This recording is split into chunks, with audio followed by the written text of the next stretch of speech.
You are the type of owner who genuinely loves their dog and has put real effort into training. You bought the good treats, you practiced in the backyard, and you felt confident. Then your dog spotted something at the park and bolted toward a busy road, and you reached into your pocket and found nothing. No treats, just panic. That moment reveals the truth about most recall training. It is not training at all. It is negotiating, and today we are going to fix that. Most owners discover the problem the hard way. Their dog has perfect recall at home, decent recall in the yard, and absolutely zero recall anywhere that actually matters. If that sounds familiar, you are not alone and you are not a bad owner. You have just been taught a method that has a fundamental flaw built into it. This video breaks down why treat-based recall fails in high-stakes moments and exactly what to build instead. Let us start with something called the gambler logic because it explains everything about why your dog tunes you out. Think about a slot machine for a second. You pull the lever, sometimes you win, sometimes you do not. That unpredictability is exactly what keeps people glued to the machine. It is called a variable reward schedule, and it is one of the most powerful behavioral loops in existence. Now here is the uncomfortable truth. When you train recall with treats inconsistently, you accidentally turn yourself into a slot machine for your dog. Sometimes calling your dog gets them a piece of chicken. Sometimes it gets them nothing. Sometimes you only call them when something boring is about to happen, like going home or going into the crate. Your dog is not being stubborn. Your dog is doing the math. And the math says the slot machine over there, the squirrel, the other dog, the interesting smell, pays out more reliably than you do. This is the gambler logic. Your dog only plays when the perceived stakes are high enough. When the environment is low distraction, sure, they come.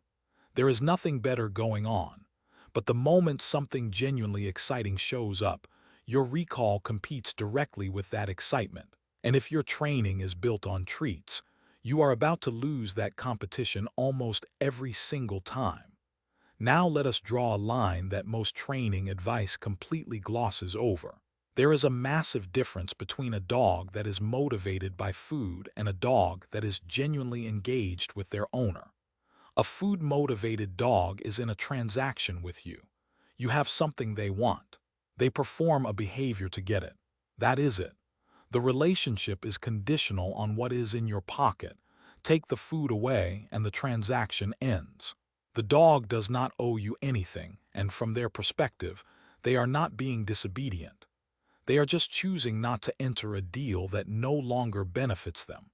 An engaged dog operates on an entirely different level. An engaged dog finds you interesting, unpredictable, and worth paying attention to even when you have nothing tangible to offer. Engagement is about the relationship itself being rewarding. It is about your dog genuinely wanting to be near you and responsive to you because of the dynamic you have built together, not because of what is in your hand. You can feel the difference instantly when you are around both types. The food-motivated dog watches your treat pouch. The engaged dog watches your face. And here is what nobody tells you about trying to fix a treat-dependent recall. When your dog starts ignoring your standard treats in a distracting environment, the instinct is to upgrade. Better treats, smellier treats, higher value rewards, and it works for a while. Your dog comes back because now the transaction is worthwhile again. But you have just taught them something dangerous without realizing it. You have taught them that the environment sets the price. When distractions go up, the required payment goes up. And your dog is now in the business of evaluating whether your current offer meets the market rate. Upping the ante does not build reliability. It builds a more sophisticated negotiator. The research on this is pretty clear. When reward value is the primary lever in training, animals become increasingly sensitive to reward quality and increasingly dependent on it being present. You are not building a reliable behavior. You are building a behavior with increasingly specific conditions attached to it. That is the opposite of what recall needs to be. Recall needs to work when conditions are worst, not when you have prepared perfectly. So what does actually work? You have to shift the entire foundation from transaction to engagement.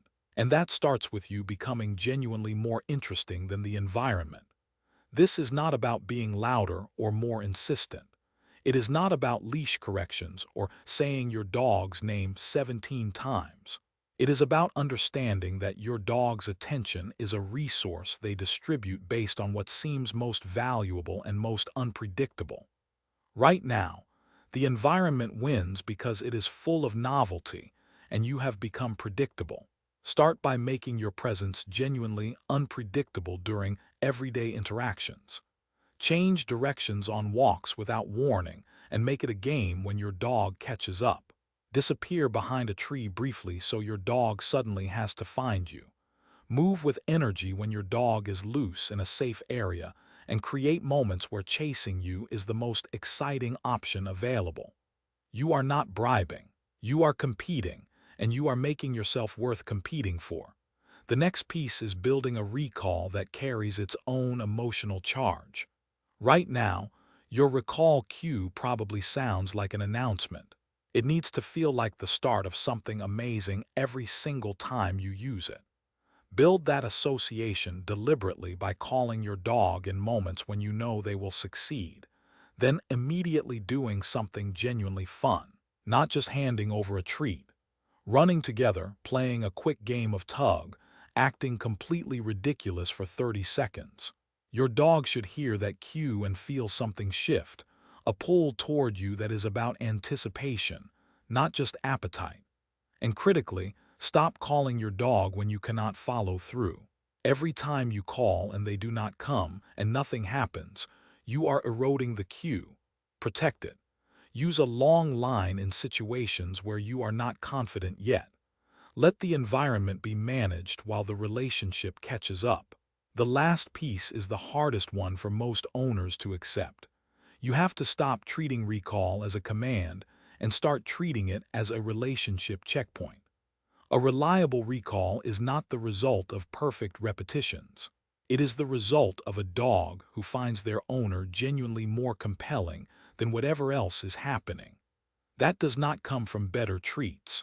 It comes from consistent engagement, genuine play, and being the kind of presence your dog actively wants to return to. When you build that, something changes in how you carry yourself on walks too. You are not scanning for treats in your pocket. You are not bracing for the moment your dog stops listening. You are present, connected, and genuinely interacting with your dog. And your dog feels that difference in ways no treat ever communicated. If this reframe landed for you, the next step is to actually start practicing engagement outside before you need it in a crisis. Take what you heard here about unpredictability and play and go test it on your next walk. Not in a controlled session, just on a regular walk. Change directions. Act unexpected. Watch what happens to your dog's attention. That shift you will feel, that is the foundation of a recall that actually works. Thanks for watching. If you loved this video, scan the QR code on the screen right now to subscribe and join the Pawsome Life family. Give your dog a belly rub for us, and we will see you in the next video.